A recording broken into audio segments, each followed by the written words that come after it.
Have you ever wondered about the hero who founded a great city, but whose story is filled with gods, monsters, and a destiny he never asked for? Today, we're building the entire epic saga of Cadmus, the founder of Thebes, brick by brick. Get ready, because this is a tale of a desperate search, a fearsome dragon, and a legacy that would shape Greek mythology forever. Our story begins not with Cadmus, but with his sister, the beautiful Princess Europa. One sunny day, a magnificent white bull, more majestic than any mortal creature, appeared in the fields of Phoenicia where she was playing. This was no ordinary bull. It was the mighty Zeus, king of the gods, in disguise. Charmed by the gentle beast, Europa climbed onto its back. In a flash, the bull charged into the sea, carrying the terrified princess away to the distant island of Crete. When King Agenor of Phoenicia discovered his daughter was gone, he was consumed by grief and rage. He summoned his sons, including the brave and loyal Cadmus, and gave them an impossible command: find Europa and bring her home, or never return to Phoenicia again. So Cadmus, along with his brothers, set out on a hopeless quest. For years they sailed the seas and wandered foreign lands, searching every island, every coastline, for any sign of their lost sister. They asked sailors, questioned villagers, and followed every rumor, but Europa was nowhere to be found. How could they know she was hidden away by the king of the gods himself? Eventually, heartbreak and exhaustion took their toll. Cadmus's brothers gave up the search, one by one, settling in new lands, resigned to their exile. But Cadmus, driven by his love for his sister and his duty to his father, pressed on alone. Finally, after years of fruitless searching, he realized the task was impossible. He couldn't go home, but he couldn't keep wandering aimlessly either. Desperate for guidance, he traveled to the most sacred place in the ancient world, the Oracle of Delphi. Inside the temple, the priestess, in a divine trance, delivered a cryptic prophecy from the god Apollo. She told Cadmus to stop searching for his sister. His destiny lay elsewhere. He was to follow a special cow, one with a unique moon-shaped marking on its flank. Wherever this cow would lie down to rest, that was the spot where Cadmus was destined to build a great city. Leaving Delphi with a renewed sense of purpose, Cadmus soon found the very cow the oracle had described. He followed the creature patiently as it ambled across the rolling hills and fertile plains of Boeotia. The journey was long, but Cadmus felt a strange sense of peace. He was no longer chasing a ghost from his past. He was walking toward his future. Finally, after many miles, the cow grew tired. It knelt down in a lush green meadow, signaling that this was the place.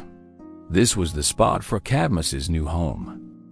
Overjoyed, Cadmus decided to make a sacrifice to the goddess Athena, to thank her for her guidance and bless the founding of his new city. He needed pure water for the ritual, so he sent his companions to a nearby spring, a beautiful grotto surrounded by a dark, ancient forest.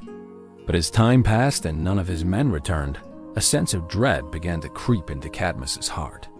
He armed himself with his sword and javelin and went to investigate.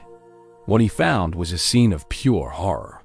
The clearing around the spring was a battlefield, littered with the bodies of his loyal companions. And guarding the spring was a monstrous creature, a colossal dragon with scales that shimmered like malevolent jewels, eyes that burned like coals, and a forked tongue that flickered, tasting the air. Its fangs dripped with venom, and a low hiss echoed through the trees. This was the Ismenian dragon, a sacred beast belonging to Ares, the god of war. It had slaughtered all of Cadmus's men. Filled with rage and grief, Cadmus knew he had to avenge his friends and secure the spring for his city. He was a hero, but he was still just a man facing a child of a god. He first threw a massive rock, a boulder so large it would have crushed a mortal warrior, but it simply bounced off the dragon's impenetrable scales. The monster lunged, its jaws snapping, but Cadmus was quick. He dodged and thrust his javelin, but the hard scales deflected the blow. The battle raged. The dragon coiled its massive body, trying to crush Cadmus, its venomous breath poisoning the air. Cadmus fought with all his might, using his shield to deflect the beast's attacks and his sword to search for a weak spot. He saw the monster rear back to strike, and, in that split second, he saw his chance. With a final, desperate burst of strength, he drove his sword deep into the dragon's throat, the one vulnerable spot he could find. The beast let out a final earth-shaking roar before crashing to the ground, dead. As Cadmus stood panting over the slain monster, a voice echoed through the clearing. It was the goddess Athena. She praised his courage, but warned him that by killing Ares' sacred dragon, he had earned the war god's eternal wrath. She then gave him a strange instruction. He was to pull the dragon's teeth and sow them into the earth like seeds. Though confused, Cadmus obeyed the goddess. He carefully plowed the field and planted the monstrous teeth one by one. Almost immediately, the ground began to tremble. First, spear tips emerged from the soil, then helmets, and then fully armed, fearsome warriors erupted from the earth. These were the Spartoi, the Sown Men. They turned their weapons on each other and on a terrified Cadmus. Athena's voice came to him again, telling him to throw a stone into the middle of their ranks. Cadmus did as he was told. The Spartoi, confused about who threw the stone, immediately turned on each other, beginning a savage, chaotic battle. They fought with inhuman fury until only 5 remained. These 5 survivors, weary from battle, pledged their allegiance to Cadmus. They would become the founders of the 5 noble families of his new city. With his new allies, Cadmus finally began to build. He named his city Cadmea, which would later be known as the great city of Thebes. But the curse of Ares was not forgotten. To atone for killing the dragon, Cadmus was forced to serve the god of war as a slave for 8 long years. He served his sentence with honor, and at the end of his servitude, the god sought to reward his resilience.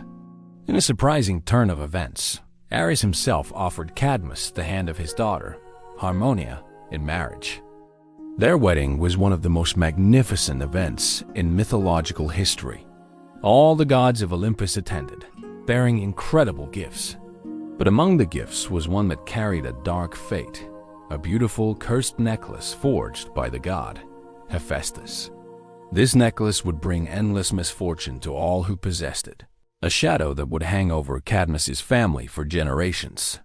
For a time, however, Cadmus and Harmonia knew peace. They ruled Thebes wisely and had several children. Cadmus is also credited with a monumental gift to the Greek world. He introduced the Phoenician alphabet, the foundation of the written Greek language.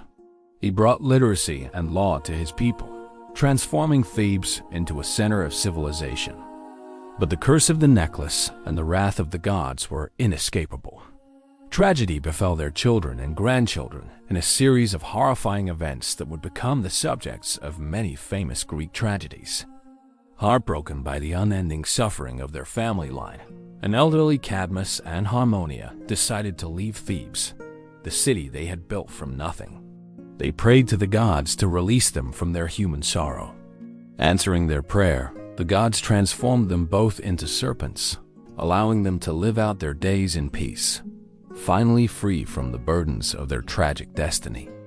And so ends the epic story of Cadmus, a hero who lost his sister, battled a dragon, raised an army from the earth, built a legendary city, and endured the wrath of the gods, leaving behind a legacy of both civilization and tragedy. Thanks for building this incredible legend with me today. If you enjoyed this mythological deep dive, make sure to hit that like button, subscribe, and ring the bell so you don't miss our next brick-built adventure. See you next time!